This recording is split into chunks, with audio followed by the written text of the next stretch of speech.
जाय देत मोला वो कमाए परदेस ना, जाय देत मोला वो कमाए परदेस ना। ये मोर संजना के ये मोर संजना, ये मोर संजना के ये मोर संजना।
तो पर ही वो जिंदगी बड़ा लंबा हावे, कमाए बर तो पड़ ही वो।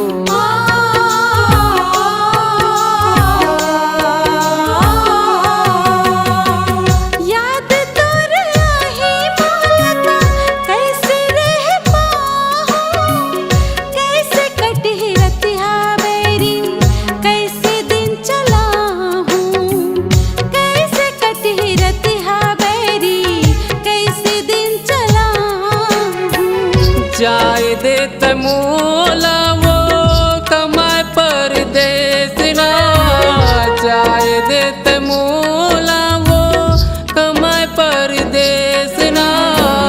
ये मोर संजना के ये मोर संजना, ये मोर संजना के ये मोर संजना।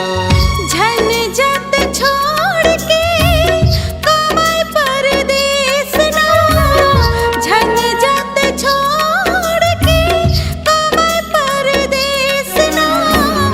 ए मोर अमीर, ए मोर अमीर।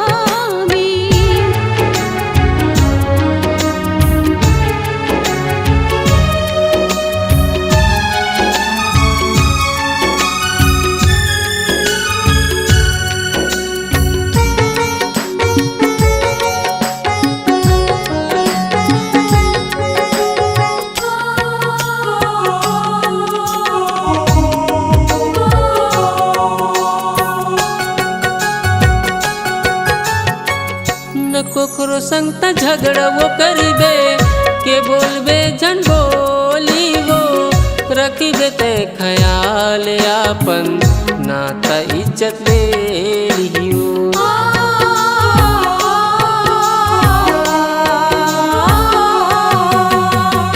न कोकरो संग त झगड़ा वो करबे, के बोलबे जन बोली वो।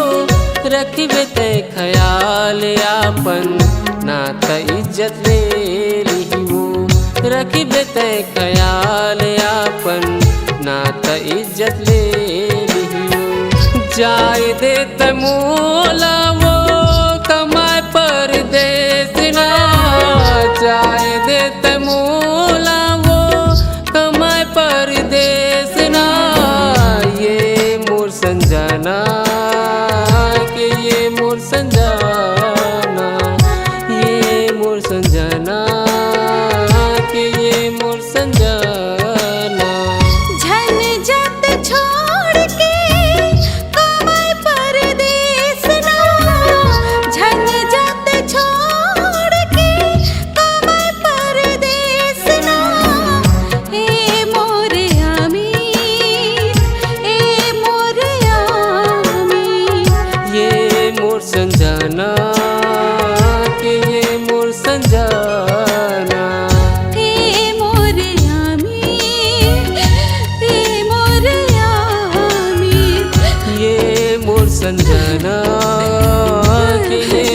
संजा